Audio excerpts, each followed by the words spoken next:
श्रोते हो नमस्ते. आपल्या सर्वांना शुभ दिवस. श्रोते हो, सुंदरता ही फक्त सुंदर दिसण्यामध्येच नसते, तर सुंदरता ही मन मिळावू स्वभावामध्ये सुद्धा असते. सुंदरता ही निरागस मनामध्ये असते. सुंदरता ही छान छान विचारामध्येही असते. सुंदरता ही साधेपणामध्ये असते, तर सुंदरता ही आपल्या कर्मामध्ये सुद्धा असते.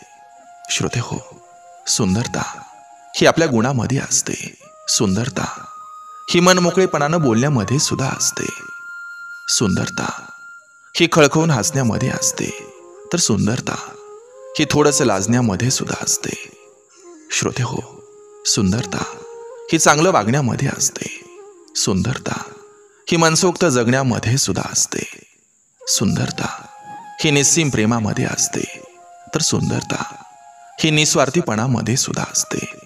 आणि श्रोते हो, सुंदरता अनुभवायला एका सुंदर दृष्टीची आवश्यकता असते. श्रोते हो, सुंदरता ही मन लावून ऐकण्यामध्ये सुद्धा असते. आणि श्रोते हो, सगळ्यात महत्वाचं एकटंच गालातल्या गालात हसण्यामध्ये सुद्धा असते. नक्की विचार करा. चला, आजही आपल्यासाठी सुंदर विचारांची ही शतोरी, ही मालिका अशीच पुढे घेऊन आलोय. चला करूया सुरुवात सुंदर विचारांना, सुंदर सुविचारांना.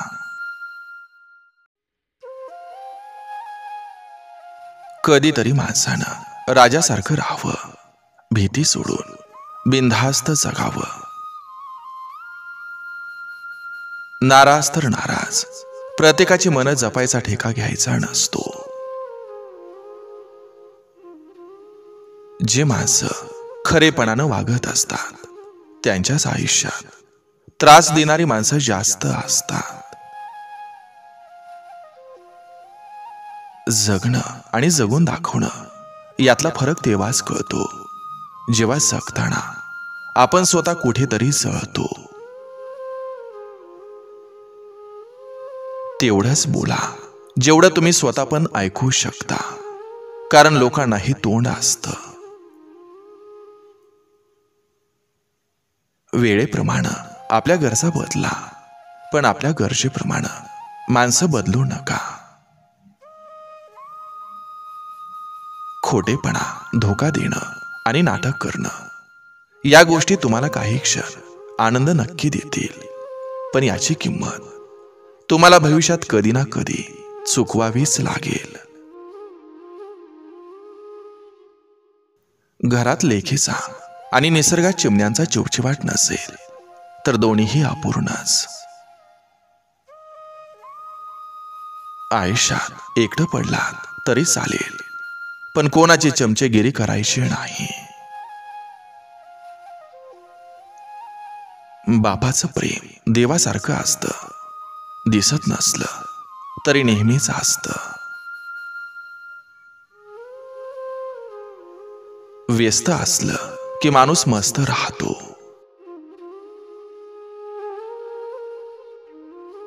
तुम्ही जर दुसऱ्यांच्या भावनाशी खेळलात तर नियती तुमचा पण खेळ करणारच.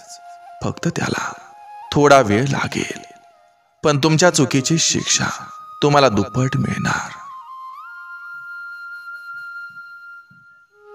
स्वभाव इतका पण चांगला नका ठेवू की तुम्ही लोकांना वाट दाखवत राहाल आणि ते तुमची वाट लावत राहतील.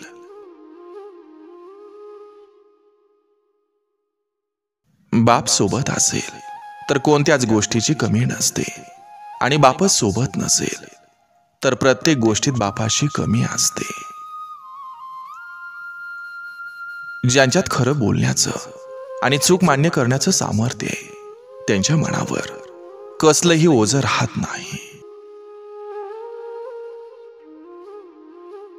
वेळ कोणाचीही सारखी नसते. रडावं तर त्यांना पण लागतं. ज्याने दुसऱ्याच्या मजबुरीचा फायदा घेऊन त्यांना रडवलेलं असतं.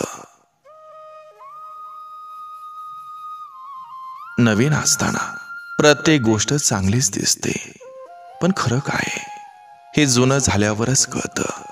मग ती गोष्ट असो किंवा व्यक्ती. प्रशंसा ही कर्तृत्वाची होत असते, नाहीतर सावली सुद्धा माणसापेक्षा मोठी असते.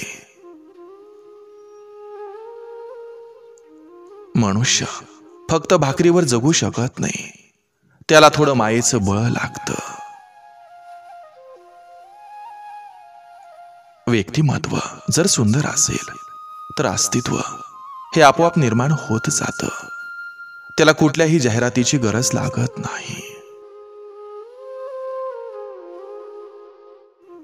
तोंडी लोकांशी जास्त संबंध ठेवू नका, कारण त्यांना जेव्हा राग येतो तेव्हा ते थेट तुमच्या इज्जतीवर वार करतात.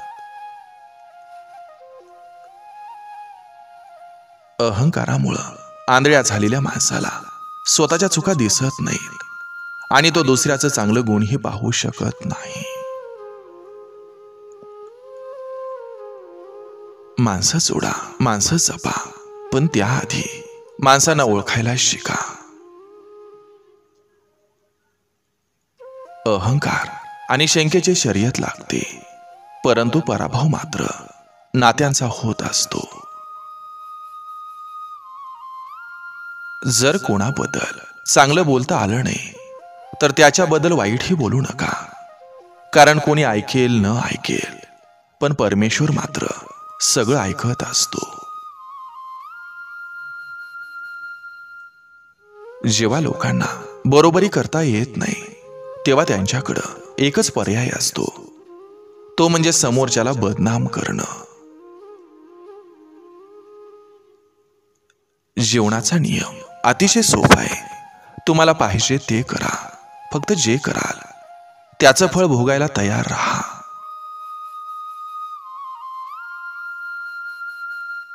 जिभेचं वजन खूप कमी असतं, पण तिचा तोल सांभाळणं खूप कमी लोकांना जमतं. आपल्या कामाच्या व्यापातून महत्वाच्या व्यक्तीसाठी थोडा वेळ देणं म्हणजेच प्रेम. सध्याची पायरी ही अस्वस्थ करणारी असली तरी पुढची पायरी ही नक्कीच समाधानाची असेल असं मानून स्वतःला मेहनतीमध्ये झोकून देणं, याला जगण्याचा आशावाद म्हणतात. रागानं सर्वांना बोलता येतं, पण काहींना संस्कार हे चांगले मिळालेले असतात, म्हणून ते गप्प असतात. जेव्हा सुखी असाल तेव्हा आई बापांना टाकू नका, आणि जेव्हा दुःखी असाल तेव्हा आई बापांचा आशीर्वाद घेण्यास विसरू नका. हीच खरी दौलत आणि हेच खरे दैवत.